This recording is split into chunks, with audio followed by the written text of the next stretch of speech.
નમસ્કાર વિદ્યાર્થી મિત્રો, આજે આપણે ધોરણ 6 વિજ્ઞાન બીજો પાઠ આહારના ઘટકો. પહેલા પાઠમાં આપણે ખાદ્ય પદાર્થો કઈ કઈ સામગ્રીમાંથી કયા ઘટકમાંથી બને છે એ આપણે એમાં ભણ્યા.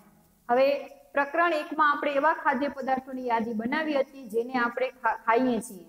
ભારતના વિવિધ ભાગોમાં ખાવામાં આવતા ખાદ્ય પદાર્થો વિશે પણ આપણે ઓળખ મેળવી હતી તથા તેને નકશામાં અંકિત કર્યા હતા કે ભારત એવો વિવિધતા ધરાવતો દેશ છે કે બધા રાજ્યોમાં ખોરાકમાં પણ વિવિધતા રહેલી છે. ખોરાકમાં રોટલી, દાળ અને રીંગણનું શાક હોઈ શકે. આ ઉપરાંત ભાત, સંભાર તથા ભીંડા હોઈ શકે. તેનાથી વિશેષ અન્ય ભોજનમાં ઈડલી, માછલી તથા શાકભાજી પણ હોઈ શકે. એટલે કે ખોરાકમાં વિવિધતા જોવા મળે. હવે એના ઉપરથી એક પ્રવૃત્તિ છે કે આપણે જે આહાર લઈએ છીએ એ આહારમાં કોઈ ને કોઈ વસ્તુ એવી હોય કે જે અનાજ, કઠોળ કે શાકભાજીની બનેલી હોય છે. આપણા આહારમાં અનાજની બનેલી ઓછામાં ઓછી એક વસ્તુ તો હોય જ છે. બીજા ખાદ્ય પદાર્થોમાં દાળ અથવા માંસની કોઈ વાનગી તથા શાકભાજી હોઈ શકે છે. તેમાં દહીં, છાશ તથા અથાણું પણ સામેલ થઈ શકે છે.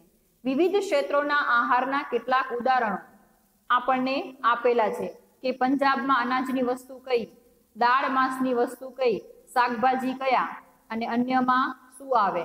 એવા આપણને એક વિવિધ ક્ષેત્રોના રાજ્યોના કેટલાક સામાન્ય ભોજન આપેલા છે, 2 રાજ્યોના, અને આપણે એનામાં વધારે પણ અમુક રાજ્યોના શોધી અને લખી શકીએ છીએ.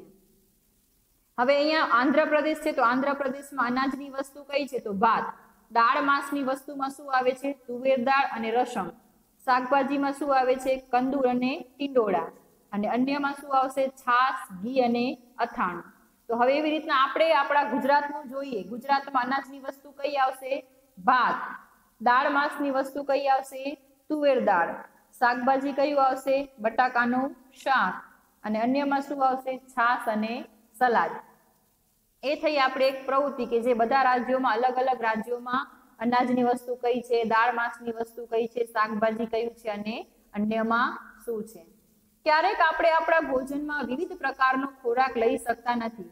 જ્યારે આપણે પ્રવાસ પર નીકળ્યા હોઈએ ત્યારે આપણે તે જ ખાઈ લઈએ જે રસ્તામાં ઉપલબ્ધ હોય.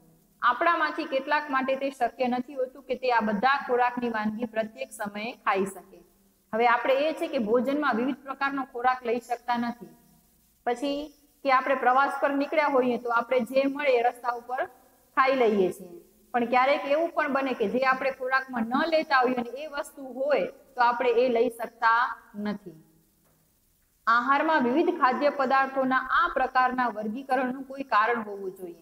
શું તમે માનો છો કે આપણા શરીરને વિશિષ્ટ ઉદ્દેશ માટે વિવિધ પ્રકારના ભોજનની આવશ્યકતા હોય છે? તો હા, કે જેમ ખાદ્ય પદાર્થોમાં વિવિધતા છે તો આપણું શરીર છે તો શરીરમાં પણ એક જ પ્રકારનો ખોરાક ખાવો જોઈએ નહીં. શરીર માટે આપણને પણ ખોરાકમાં પણ વિવિધતા રાખવી પડે છે. અનાજમાં પણ વિવિધતા રાખવી પડે. શાકભાજીમાં પણ વિવિધ પ્રકારના શાકભાજી લેવા જોઈએ. એક પ્રકારના શાકભાજી કે અનાજ ખોરાકમાં લેવા જોઈએ નહીં. હવે એનો પોઈન્ટ આવે છે કે વિભિન્ન પ્રકારના ખાદ્ય પદાર્થોમાં શું હોય છે?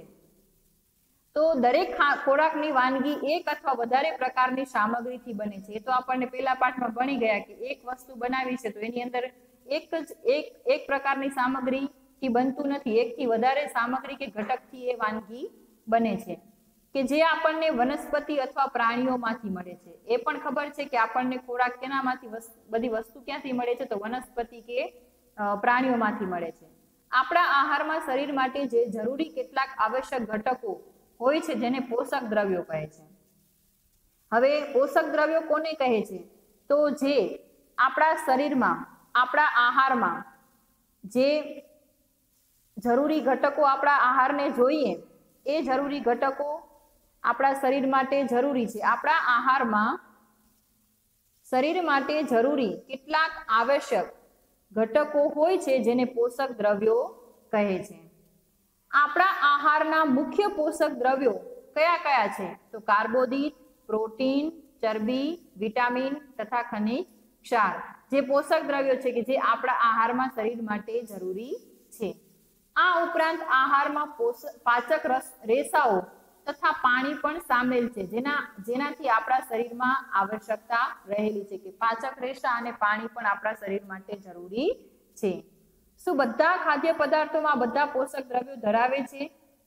હવે આપણે આગળ વાત કરી કે પોષક દ્રવ્યો કયા છે, તો કાર્બોદિત, પ્રોટીન, ચરબી, વિટામિન તથા ખનિજ સાર. તો શું આપણે ખોરાક લઈએ છીએ એમાં બધા એક જ, આપણે રોટલી લીધી તો રોટલીમાંથી આપણે કાર્બોદિત, પ્રોટીન, ચરબી, વિટામિન શું બધું મળી જાય છે? તો ના, બધા ખાદ્ય પદાર્થોમાંથી અલગ અલગ પ્રકારના પોષક દ્રવ્યો આપણને ખોરાકમાંથી મળે છે. કેટલીક સામાન્ય પદ્ધતિ દ્વારા આપણે તે જાણી શકીએ છીએ કે કાચી સામગ્રી તથા રાંધેલા ખોરાકમાં એક અથવા વધારે પોષક દ્રવ્યો હાજર હોય છે. કાર્બોદિત, પ્રોટીન તથા ચરબીના પરીક્ષણ અન્ય પોષક દ્રવ્યોના પરીક્ષણની સરખામણીમાં સરળ છે. હવે આપણે એ પણ ચકાસી શકીએ કે કયો પદાર્થમાં કાર્બોદિત છે, કયા પદાર્થમાં પ્રોટીન છે, કયા પદાર્થમાં ચરબી છે. તો ચાલો આપણે એનું એક તારણ કરીએ કે આ પરીક્ષણ છે એ પરીક્ષણ કરવા માટે આપણને રાસાયણિક પદાર્થો જોઈશે. તો રાસાયણિક પદાર્થો હશે તો જ આપણે આપણી આ જે પ્રવૃત્તિ છે એ આપણે કરી શકીએ. હવે આયોડીન, કોપર સલ્ફેટ તથા પૌષ્ટિક સોડાના દ્રાવણની જરૂર પડશે અને એનો ઉપયોગ કેનાથી કરશું તો ટેસ્ટ ટ્યુબ, કસનળી અથવા ડ્રોપરની મદદથી પણ આપણે કરી શકીએ.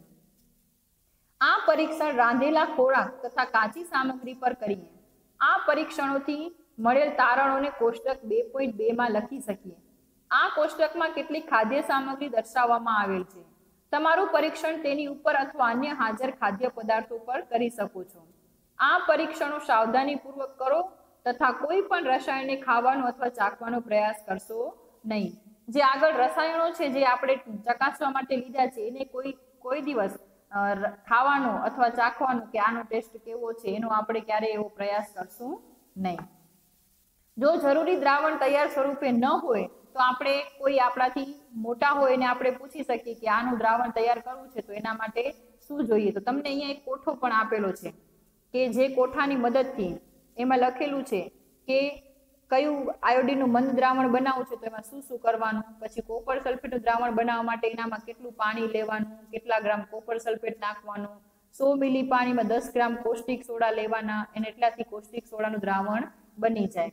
તો આ રીતે કોઠો આપેલો છે એનામાં આપણે જોઈ શકીએ કયું કેટલું દ્રાવણ કઈ રીતે બનાવવાનું છે અને કેવી રીતે બનાવવાનું છે. હવે આપણે શું કરશું તો હવે આપણે પરીક્ષણ કરશું કે આ વસ્તુ છે ખાદ્ય પદાર્થ છે એનામાં કાર્બોદિત છે, સ્ટાર્ચ છે, પ્રોટીન છે, ચરબી છે કે શું, એ રીતે જોશું આપણે. હવે વિવિધ ખાદ્ય પદાર્થોનું પરીક્ષણ કરીને જોઈએ કે તેમાં કાર્બોદિત હાજર છે કે નહીં. કાર્બોદિત ઘણા પ્રકારના હોય છે. આપણા ભોજનમાં જોવા મળતા કાર્બોદિત સ્ટાર્ચ તથા શર્કરાના સ્વરૂપમાં હોય છે. જેનામાં ખાદ્ય પદાર્થોમાં સ્ટાર્ચ હોય તો આપણે તેનું સરળતાથી પરીક્ષણ કરી શકીએ છીએ. હવે આપણે શું કરશું તો સ્ટાર્ચનું પરીક્ષણ, કાર્બોદિતનું પરીક્ષણ કરશું તો કાર્બોદિતમાં પહેલું આવે છે સ્ટાર્ચ. તો સ્ટાર્ચનું પરીક્ષણ કરીએ તો એનામાં શું જોઈએ તો સ્ટાર્ચના પરીક્ષણમાં આપણે ખાદ્ય પદાર્થ અથવા કાચી સામગ્રીની અલ્પ માત્રા લો.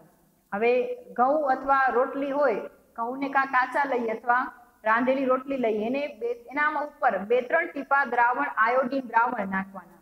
એ વસ્તુ ઉપર 2-3 ટીપા આયોડીનના નાખવાના. હવે એ આયોડીન 2-3 ટીપા નાખશું એટલે શું થશે, ખાદ્ય સામગ્રીનો એમાં પરિવર્તન જોવા મળશે, એટલે કે એનો રંગ પરિવર્તન થઈ જશે. જો એ ભૂરાથી કાળો થઈ ગયો તો સમજી લેવાનું કે એ રંગ છે એ પદાર્થ છે એ સ્ટાર્ચની હાજરી દર્શાવે છે. ભૂરામાંથી કાળો થઈ જાય એટલે કે રાંધેલી રોટલીનો જે આપણે આયોડીનનું દ્રાવણ નાખ્યું છે જે ભાગ ઉપર, તો એ ભાગ કાળો થઈ જશે તો સમજી લેવાનું કે આનામાં આપણે સ્ટાર્ચ, આ ખોરાક છે સ્ટાર્ચ ધરાવે છે. તો આ થઈ સ્ટાર્ચની વાત. હવે આપણે આવતા વખતે બીજા પિરિયડમાં ભણશું પ્રોટીન માટેનું પરીક્ષણ. થેન્ક યુ વિદ્યાર્થી મિત્રો.